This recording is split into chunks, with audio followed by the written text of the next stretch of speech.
In March of 2026, Finland's Ministry of Defense made a simple, straightforward announcement, without any drama. From now on, NATO nuclear weapons may enter Finnish territory. In Moscow, Putin's spokesperson went on camera and used exactly the same words that Russia used before invading Ukraine. If Finland threatens us, we will take appropriate measures. Finland had just done something that no country had done in decades, something that made Russia break out in a cold sweat without firing a single shot. But nuclear weapons are just the beginning, because what happened in the previous 18 months is a story that Russia would rather you never knew. Putin's plan was simple. Build an army outside of NATO, move bombers to the Arctic, and force Finland to back down. It seemed to work until it didn't anymore. The story begins on the Russian side of the border. And to understand what Russia was building there, you need to see something that happened 85 years ago and that the Finns have never forgotten. In November of 1939, the Soviet Union invaded Finland. The Red Army had more than 500,000 soldiers, tanks, artillery, and aircraft. Stalin believed that within 2 weeks, the country would surrender. It took almost 4 months and cost between 125,000 and 165,000 Soviet soldiers' lives. The Russian records have never been fully opened, but any number within that range is already devastating. Finland lost territory, but it was never occupied. 85 years later, Russia turned its attention back to the same place, the same route, the same strip of land that separates the two countries, a region called Karelia, and started building this. Here is Petrozavodsk, the capital of the Republic of Karelia, on the Russian side of the border, 160 kilometers from Finland. Until 2024, there was a completely abandoned Soviet military base in this place. Buildings falling apart, weeds covering everything. Not a soldier in sight since the early 2000s.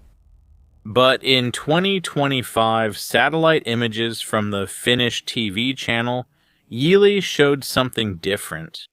The forest had been cleared and more than 50 military trucks were parked out in the open. New warehouses were appearing out of nowhere. Construction was happening at a fast pace.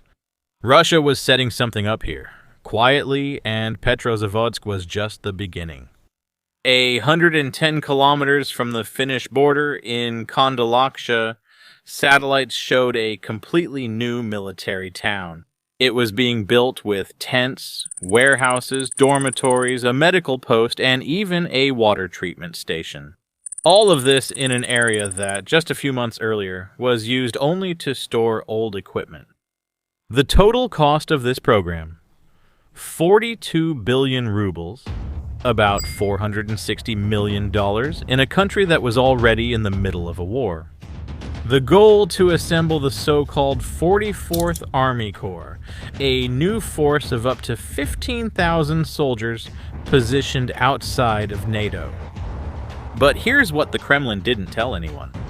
On paper, the 44th Army Corps was a powerful threat. In practice, it told a completely different story. Most of the soldiers who were supposed to make up this corps were still fighting in Ukraine, in the Kharkiv region, more than 2,000 kilometers away. The equipment, which was supposed to reinforce the new bases, was being sent straight to the front line. The Petrozavodsk base functioned most of the time as a workshop, a place to repair rusty Soviet tanks and vehicles before sending them to war. And there's one detail that reveals all of this better than any satellite image. When the first military families started arriving in Petrozavodsk, the governor of Karelia himself went to the press and made a point of saying that it wasn't the arrival of new units, it was a return that Karelia has always been the country's outpost. Notice the choice of words.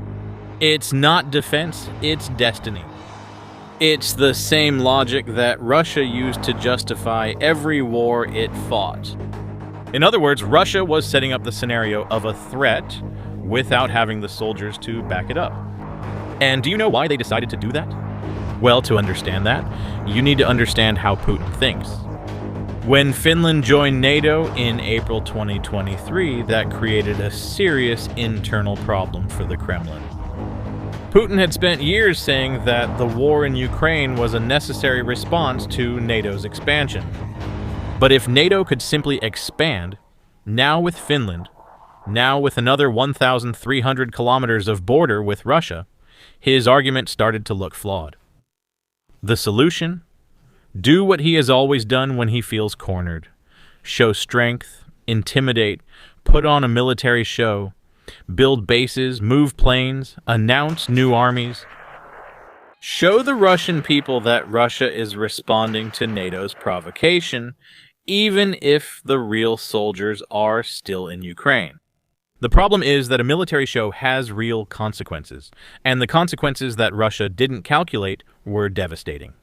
But before we get to them, it's important to understand what these planes were doing every week. The Tu-95 and Tu-22 M3 bombers. They were the ones carrying the cruise missiles, which brought down buildings and forced families to run to underground shelters in the middle of the night. In the week of the Ukrainian attack, Russia had launched more than 400 drones against Ukrainian cities, the largest attack since the beginning of the war. What happened next was the response to that. On June 1st, 2025, Ukraine carried out one of the boldest military operations of modern warfare. For 18 months, agents of the Ukrainian intelligence service quietly planned what would become known as Operation Spiderweb. The idea was simple, brutal, and completely beyond what any Russian general imagined was possible. 117 drones were sent into Russian territory, hidden inside wooden cabins, loaded onto regular trucks, mixed with normal traffic, parked near air bases. When the time came, the roofs of the cabins were opened remotely, and the drones took off at the same time at 5 air bases in 5 different time zones. In other words, spread across Russian territory all at once. From Murmansk in the Arctic to Irkutsk in Siberia, 4,300 kilometers from Ukraine. Each drone cost between $600 and $1,000. Each plane they destroyed was worth hundreds of millions. When the smoke cleared, Ukraine claimed to have destroyed or damaged more than 40 Russian planes. This number was confirmed by NATO, which estimated that between 10 and 13 were completely destroyed. Among them were Tu-95 and Tu-22 M3 strategic bombers, huge and expensive planes that haven't been manufactured for decades. The damage estimated by Ukraine was $7 billion. And about 20% of all Russian strategic bombers were taken out of action in a single night. Russian military bloggers called that day the Pearl Harbor of Russian aviation, a reference to the Japanese attack that destroyed the American fleet in a surprise attack in 1941. The comparison says it all, but the story didn't end there. To protect the remaining bombers, Russia made a decision that seemed to make sense at the time. They transferred most of the planes to bases in the far east of the country, mainly to Ukrainka in the Amur region, more than 8,000 kilometers from the front line. The result? Each attack mission started to require flights lasting dozens of hours. The wear and tear on planes that are no longer manufactured and never will be again has become something impossible to endure in the long run. The cost of each operation skyrocketed, and the ability to strike quickly when necessary practically disappeared.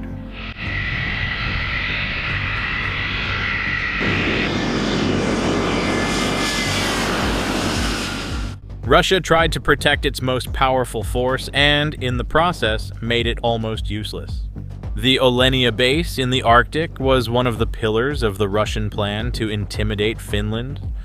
That's where Russia had sent strategic bombers, which were visible, threatening, positioned near the NATO border, perfect targets.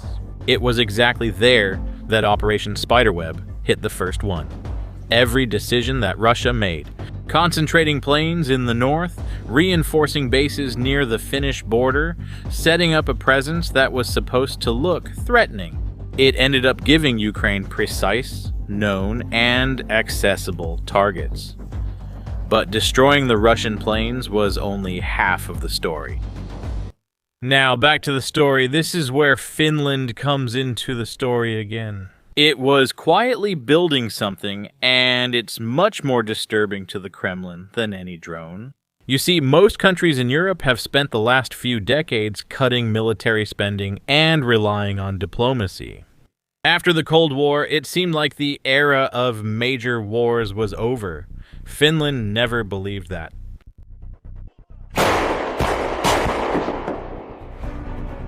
While Germany was dismantling its army and France was debating cuts to the defense budget, Finland kept training 24,000 young people every year.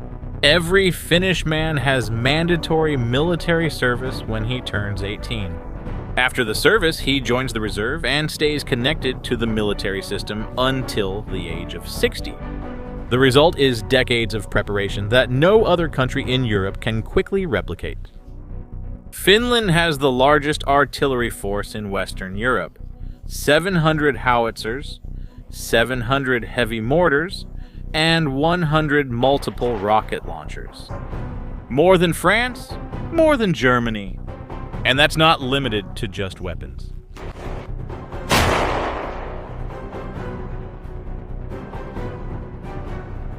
83% of Finns say they would fight to defend the country against a stronger enemy, the highest rate in all of Europe. An American major who trained with the Finnish forces said, without irony, "I don't know why we don't just go to Finland, see what they do, and copy it."